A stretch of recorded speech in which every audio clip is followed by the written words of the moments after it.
qubatu yaadatta gaafate maslaalii fiddee dhuftu mana lammaffaa san maalirra ture quba qabda miti taa'een kadhaa jaraarra ture birrii viizaa sana dhaggeeffadhu doktor dhageesse birrii viizaa sana jaraa kadhachuutti laagaa afaan qubatu geemii taphachiisaa turte osoo leencoo dhabbitu manni ta'e gubate soba geema xumureen siifaniin gasiira galfadhee taa'aara manni gubate na jala eshi gidduu sana wallaahi billaahi imma amaaniif imma haadha shaneef abbaa shanee kanaafiyyi kaanaadaa kunoo yaadatti jirtidha kaanaadaa birrii funaanaa turre na yaadadha maarqosfaa birrii walitti qabee waliin qabamee minaamin waadanuu jira ummannis agalatoomu ishii jedhee birrii kenne amma ummata kanas gaabbisiisuuf deemu ijoolleen kun kanaaf gaafa sana nama caalanii wayin caalanii jenna miti kan namni waan qaburraa waan guduunfate irraa kennaa ture doktor ijoollee kanaaf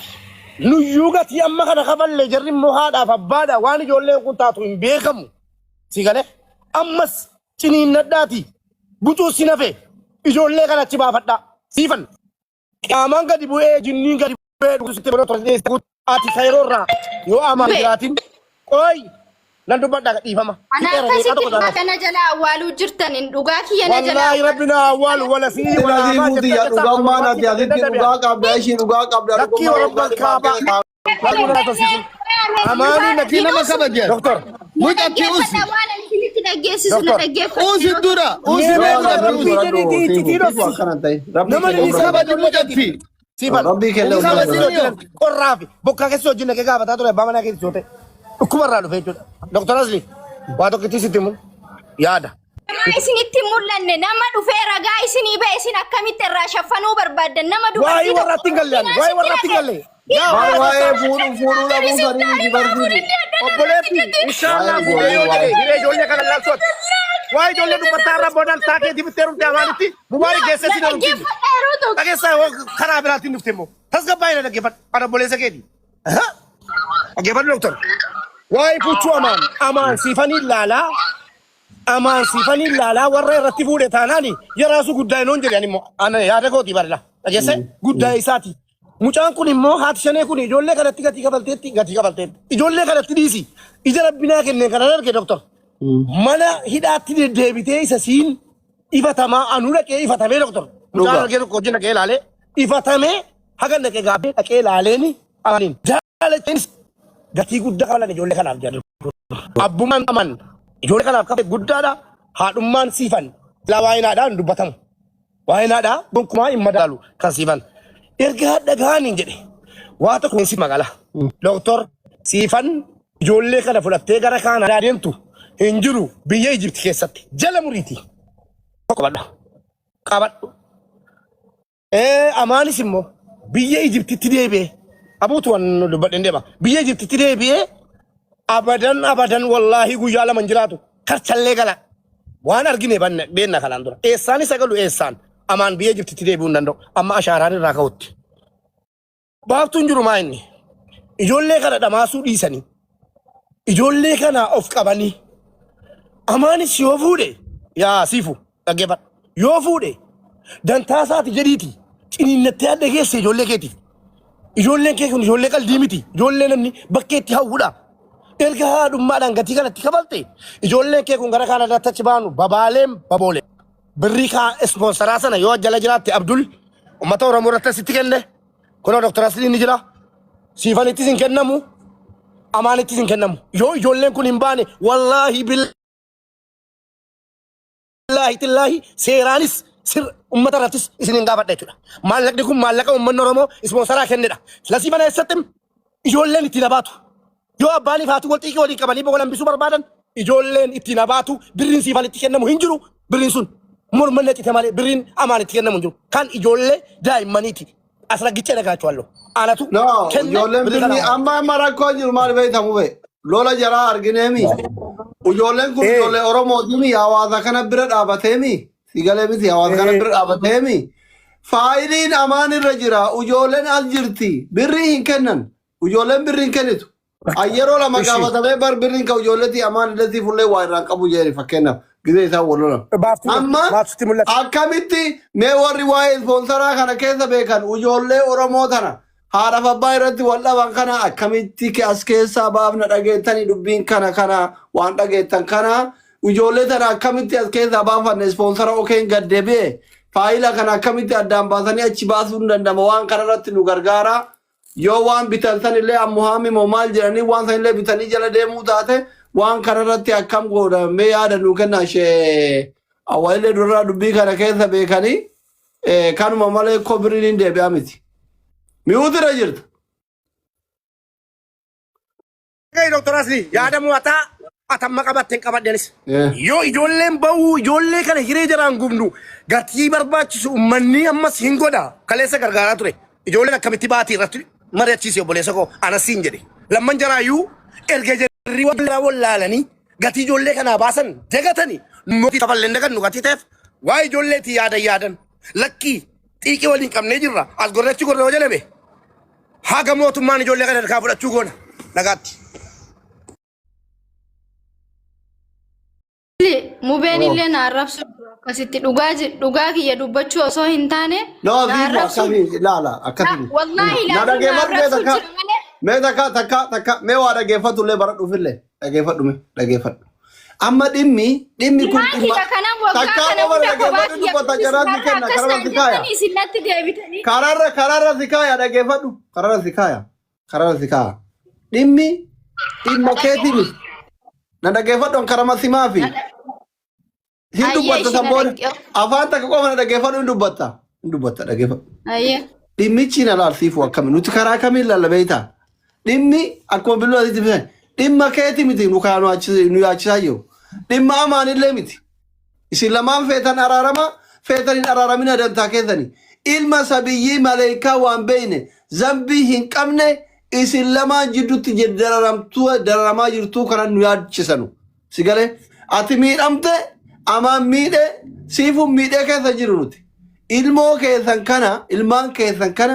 erga inni biyya gale deebi'uu erga hin barbaanne ati erga keeniyaa deemuu hin barbaanne fedhu haa fuudhuu fedhu haa dhiisu ijoollee tun ati haadha ijoolleeti dhimmi ijoollee kee kanaaf dhimmi kee kun akkam tayuu qabaadha malee dhugallee yoo qabaatte dhugaa qabda masin jedhama inni biyya jira akka inni jedhu mana haadha isaa jira sitositti ilmaan wajjin rakkataa jira jechuudha. Dhugaa qabda sitti balleessee siin jennee profaayilii si kayanna giddeellashim ayizosh ayaaciraan dhiqishisu. Asli laal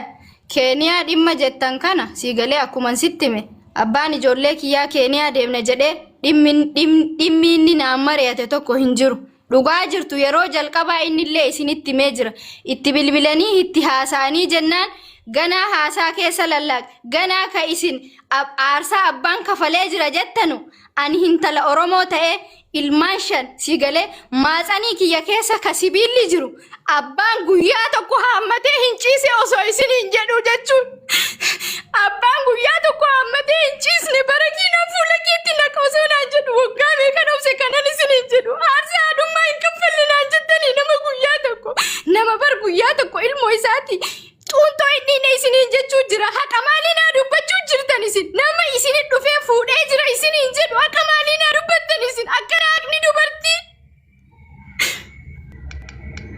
afaan isaatiin bar nama guyyaa tokko ilmoo kiyya haammatee ciisee hin beene nama guyyaa tokko ilmoo kiyya naan nyaachifne jedhee isinii himuu jira haqa maalinaa dubbattanire innuu ragaa isinii bahe walumaa galatti sagalee kana dhaggeeffadha. No sagalee amma bara sifu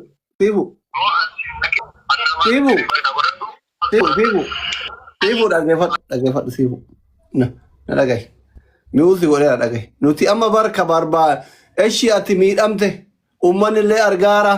nullee hin argina ishii ati dubartiin miidhamtuudha dhugaadha ilmaan shankaratti baatte dhugaadha egereen ilmaan keetii kun maalii ummanni kun yoo irratti sii mari'atee furmaata sii kenne wayyuu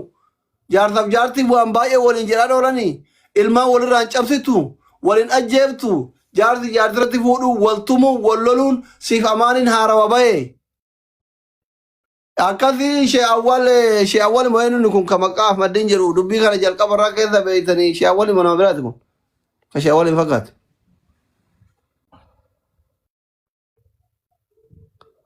Shee awwal miti. Shee awwal mo'eenni ka maddiin jedhu kun shee awwal miti sorry dogoggoraan. jalqabarraa keessa beeytanii boona fi jeneraal innaa galchi jettee jeneraal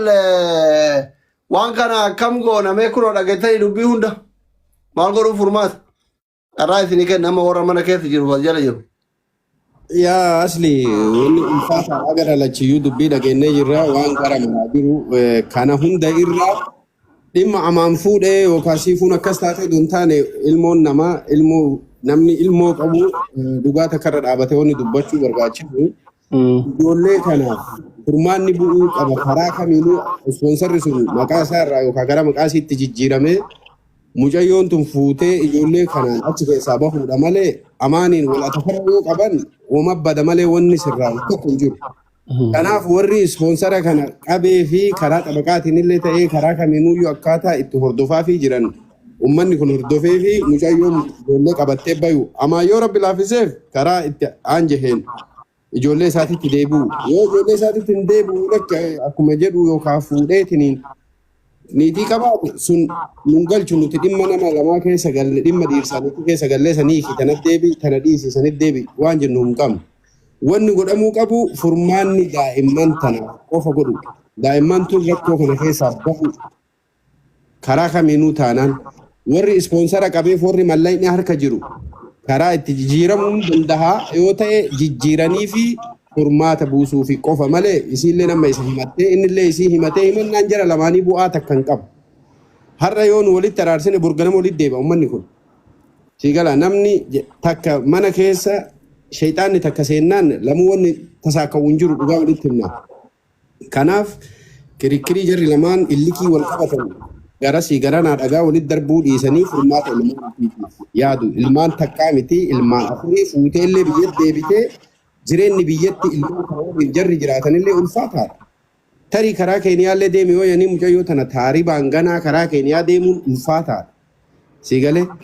haala danda'amuun karaa ispoonsaraatiin sirreessanii fi achi keessaa baasuudha jedhanii gama kiyyaanii carraa namoota birooti dabarsi iluun faallee as keessa jiran boonaan faallee namni yaada. Tartiib waan carraa isin dabsa Abba Abdallah gaggabaabsa dhumtanii as keessatti taa'umsa.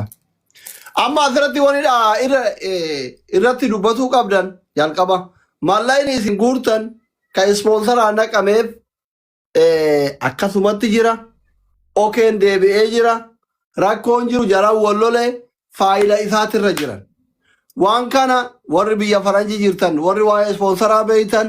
gidoo jaarsaaf jaartiin namni faayila tokkorra jiru wal'abe akkitti akka faayila addaan baasanii ka deemuu barbaadurra kaayan waan san irratti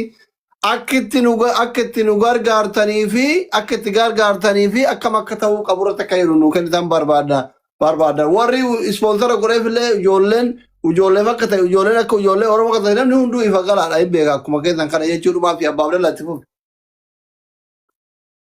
Assalamu alaikum. Dubbiin haftee fi miti haftu dubbatan jedhanii isinuu nu dura dubbataniirtanii mucayyoo horta siifu rabbi obsa siyaa kennu namni kumni 25 kun siif jecha as taa'u jira dura tasgabbaayii rabbiin siyaa kennu wanni biraa wanni ani irraa dubbadhu waa'ee hiree kana waa'een hiree takka eega galchan keeziin maqaa amaaniitiin eega galfame anillee biyyuma baqataa keessatti guddadhe amata 20 way keessa jira maqaa saniin hin ta'u yoo achirraa gara keenyaa kanaayyuu dhuftee waliin dhufanii yoo waliin jiraatanii asitti asirraa godhanii malee eega inni dura maqaa isaatiin gale wanni amma achi faranjii tanallee faranjiin akka waan jettu beektanii namni hundinuu inni dhaqee jira na fakkaate biyya faranjii warri deemellee kijiba ni kijibda kijiba dhugaa fakkaatu kijibisiin jedhanii bara namni kun yoo amrii ta'e jedhee waraqata itti tolchanii deessa tafkeetii itti tolchanii wajja baasan malee akkanaan tunillee daa'imman tanallee hidhaa taati. Kanaaf akkuma warri na duraa dubbate jedhe fuudhinsa amaanii achitti dhiisa daa'imman tana akka wanna ta'aniif akka hireen tun daa'imman tana haa taatu hiree jarreen rabbi isaanii haa tolchu karaa rabbi tolcheefi jira. Gara keenyaa kanaanillee yoo yaalaniif baay'ee bareeda ture jedha kanaafu suuta tasgabbaa yoo lolte wanni daa'imman tanallee ta'u jiru siillee ta'u jiru nama kanallee dhaga'i nama gurdaa kanallee dhaga'i tamma dubbadhaan. Nama nin boojedh galatooma sinii galee wanni isin tasgabbaa'inaan jettanii wanni isin gahee haadhummaa fi gahee abbummaa hin baanne jettanii isarraa yaada fudhattanii dhimma anarratti ilmoon kan jirtu narka ilmaan kana kaleellee hadhallee homaan an gargaarre osoo isin hin jedhu wanni nan tasgabbaa'u maal dhiiga ilmaan kiyyaa naa laalaa isin hin jedhaa dhiiga kiyya naa laalaa isin hin jechuu jira kamiyaan aarsaan ilmoo kiyyaan kaffalle anatu ittiin arrafame bar anatu ittiin xiqqaate bar eenyuun aarsaan kaffalle siin jedhe siifan siifu aarsaan kaffalle oom siin jedhe sina maal taate eenyuun aarsaan kaffalle siin jedhe asii la mo'ana bar isin bar jaartii keessan eenyuun aarsaan kaffalle siin jedhe aarsaan kaffalle eenyuun siin jedhe siifu aarsaan kaffalle oom siin jedhe eenyuun siin jedhe siifan kafalan isaan nalakko itanii bar ana cinaacha sibiilaati ciisaa ilmaan ayyeen ilma anatu jedhe diqobatu aarsaa kafale amaan hin kaffalle amma ijoollee kana fuutee ba'uu hin dandeessaa achiin hin kaffalle kana amaan waa tokko hin kaffalle ishti waan kaffalle ati inni kaffalle fuutee ba'uu hin dandeessaa ilmoo isaa gatee Itoophiyaa keessa ta'a namni aarsaa kaffale sana ishii kaffalle jenne dhaggeeffadhu siifan namani qooda leencaa sii kenne kanaadhaan dubbatamu